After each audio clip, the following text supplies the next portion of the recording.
Ah yes, El Frale, that time the US military-industrial complex decided to play Pimp My Island.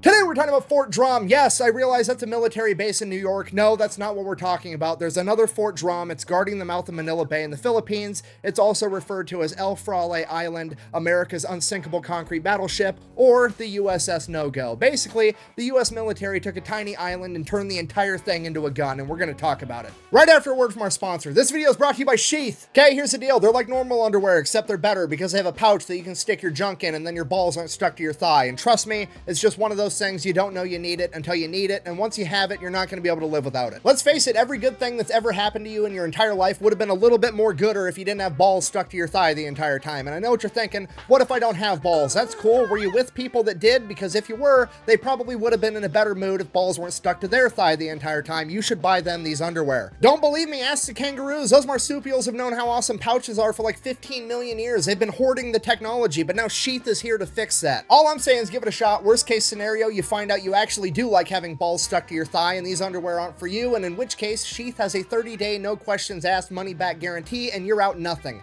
I'm gonna have a link and a discount code down below. Let's get back to the video. So why on earth did America turn an island into a giant gun? Well, our story begins in 1898 during the Spanish-American War. Why is America at war with Spain? To be honest, I'm kind of blanking out on that right now. Statistically, it's probably because they messed with our boats, so let's go ahead and double check that together.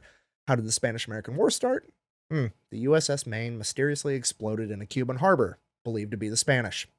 See, I was right. It's always the boats every single time. Honestly, at this point, Jordan Peterson needs to go back and rewrite his book because he actually wrote a book called 12 Rules for Life, and the fact that not fucking with America's boats wasn't rule number one seems like an oversight on his part. Anyways, so America sends a bunch of boats into Manila Bay to fight the Spanish. While they're headed into Manila Bay, they pass this tiny little rock island called El Frale, and on El Frale, there was a bunch of Spanish artillery that basically tried to ambush all the American ships. It didn't really work, but it was a super good idea. Fast forward, America wins the Spanish-American War, takes control of the Philippines. So now with America in charge, they decided that they wanted to be able to defend Manila Bay, and they remembered back to how the Spanish almost had a successful ambush by putting artillery on El Frale, and that's when the Americans in charge said, hey, hear me out. Instead of putting artillery on El Frale, what if we turned El Frale into artillery? So the engineer was like, okay, here's the plan. We're going to level the entire island perfectly tabletop flat, and then we're going to build an enormous concrete bunker on top of it with 2 battleship turrets, each of which having 2 12-inch guns on them. So the engineer in charge draws the blueprints up, sends those off to the War Department to get approval, at which point the War Department is like, hold on, let me get this straight. You want to level an entire island, build an enormous concrete bunker on top of it, and then you want to equip it with 2 battleship turrets, each of which has 2 12-inch guns that we're going to have to manufacture in Watervliet Arsenal in New York and ship them all the way to the Philippines. To which the engineer is like, yeah, that's exactly what I want to do. And the War Department is like, I pump those numbers up. Those are rookie numbers in this racket. because we're going to do 14-inch guns, each of which is going to be shooting 1,600-pound shells. If somebody tries to sneak into Manila Bay, we're literally going to start shooting cars at them till they go away. So they start construction in 1909, and it takes them 5 years to finish. And what they end up with is Fort Drum. Its concrete is anywhere between 25 and 36 feet thick. The top deck is completely reinforced with steel, essentially making the entire fortress completely impervious to any weapon that exists at this point in time. Then the guns on top are 14-inch M1909 guns in a dual turret that was specially manufactured just for Fort Drum, and it is the only place they were ever used.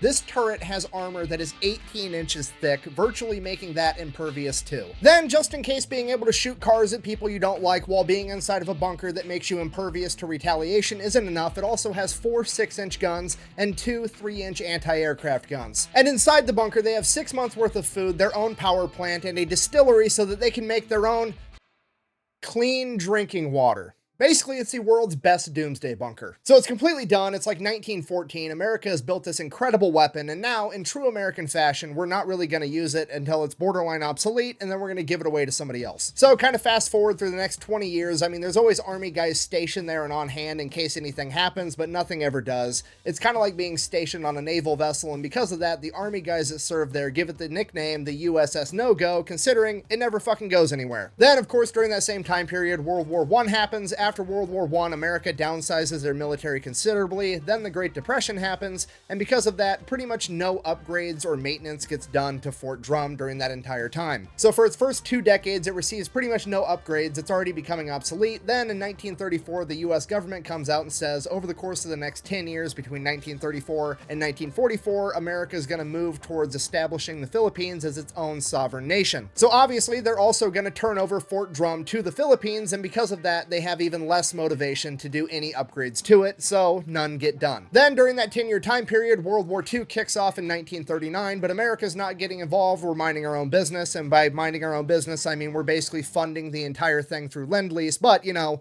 we're not involved. Then Pearl Harbor happens in 1941, aka somebody fucks with our boats, now we're going to war. Less than 10 hours after Pearl Harbor, the Japanese show up in the Philippines, they invade, the American forces are not ready, and they all get driven down to the Bataan Peninsula, which as you can see is also at the mouth of Manila Bay with Corregidor and Fort Drum. For like the next 5 months, while American and Filipino forces duke it out with the Japanese on the peninsula, Fort Drum is pretty much shooting at any Japanese vessel that gets anywhere near it. The Japanese vessels are returning fire at Fort Drum, they're launching air raids, trying to bomb Fort Drum, none of which is effective at all. Also during this time, the Marines and soldiers stationed at Fort Drum rip all the buildings on top of it off, throw that shit in the ocean. They also tear down the 60-foot search tower and get rid of that as well. That way, the massive turrets can do a full 360 and be able to shoot in any direction. Then April 9th, 1942, Bataan falls, and the only thing left is Corregidor, Fort Drum, and 2 other small coastal forts. For weeks after this, the Japanese shell both Corregidor and Fort Drum with naval gunfire, as well as conduct bombing runs. Fort Drum is pretty much completely impervious to all of it, which infuriates the Japanese. Corregidor, on the other hand, is nowhere near as fortified, and they are hurting bad. Because of this, the majority of Corregidor's defenses have been completely destroyed, and the only thing defending Corregidor now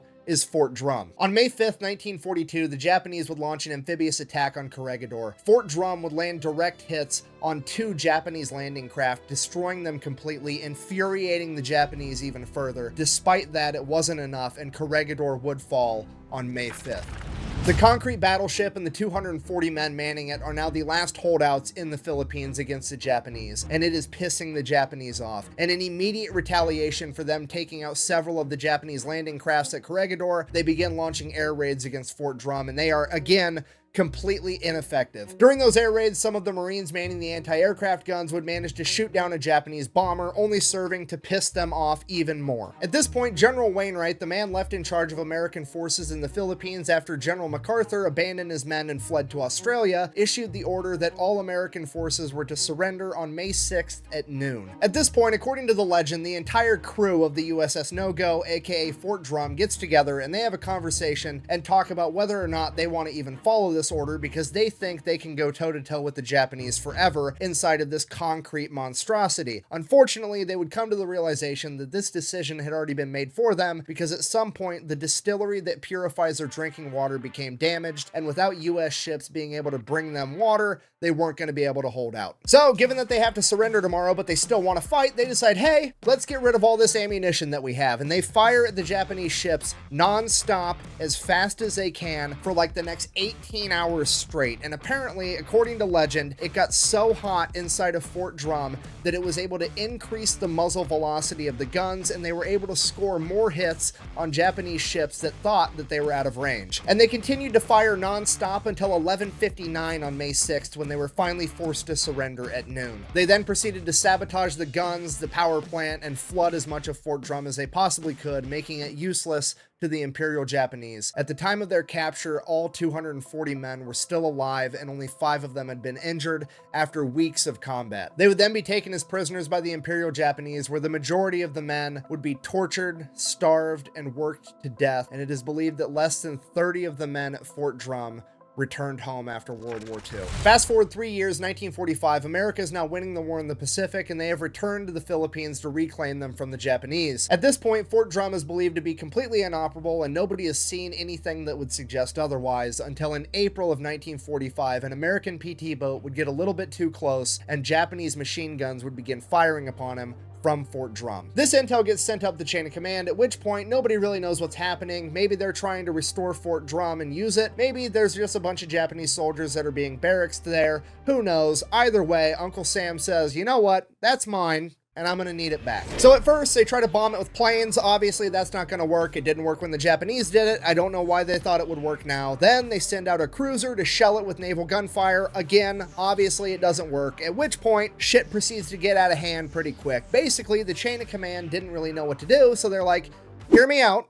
Let's just give the blueprints for Fort Drum to an entire platoon of Army combat engineers, aka the demolition men, and tell them to get rid of it, and the sooner they do, the sooner we all get to go home. So the engineers take the blueprints, they go come up with a plan. I don't really know how long it took them. I presume about the same amount of time it takes them to smoke a cigarette. That's probably not a coincidence. They come back to the chain of command. They're like, okay, here's what I need. All right, we're gonna need an entire company of infantry, 1,000 gallons of gasoline, 2,000 gallons of diesel, all the incendiary and white phosphorus grenades you can find, a 30-minute fuse, and a camera guy, because you're going to want to get this shit on video. And apparently the chain of command is like, okay. So a couple days later, Friday the 13th, 1945, the U.S. forces launch Drum D-Day. 2 American ships pull up, drop landing ramps onto Fort Drum, and all the infantry and combat engineers run out to secure the deck, at which point they start taking fire from one of the 6-inch guns. They all return fire, including the ships, until that 6-inch gun stops. Then they secure the entire deck, and the combat engineers get to work. The engineers then run a hose up onto Fort Drum and begin pumping 3,000 gallons of gasoline and diesel into the air vent of Fort Drum. They then proceed to put 600 pounds of TNT, a bunch of white phosphorus, and incendiary grenades on top of it, rig it up to a 30-minute fuse, light it, and fucking run. They hop back in the boats, they sailed a safe distance away, and then they waited and they watched. And this is what they saw. That explosion was so powerful that it shot the 2,000-pound hatch on top of Fort Drum 300 feet into the air. And if you watch the video a little bit closer, you can actually see the hatch punch through the top of the mushroom cloud before falling back into the smoke. The diesel fire inside of Fort Drum then proceeded to burn for 5 days straight, officially putting an end to any hopes of ever restoring it to its former glory. In the coming months, American and Filipino forces would reclaim the Philippines, Japan would end up surrendering, World War II would come to a close, and the next year, on July 4th, 1946, the Philippines would gain their independence, becoming their own sovereign nation, and thus taking control of Fort Drum, where it still sits at the mouth of Manila Bay, pretty much in the same condition that America left it, serving as a powerful reminder to not mess with America's boats, or anything that even kinda sorta looks like a boat for that matter, okay? Just don't. Thank you for watching. Best way to support the channel is go buy some merch over at thefatelectrician.com. Quack bang, out. I feel like I can give all the examples in the world and I'm still gonna wake up tomorrow to news that somebody touched the boats.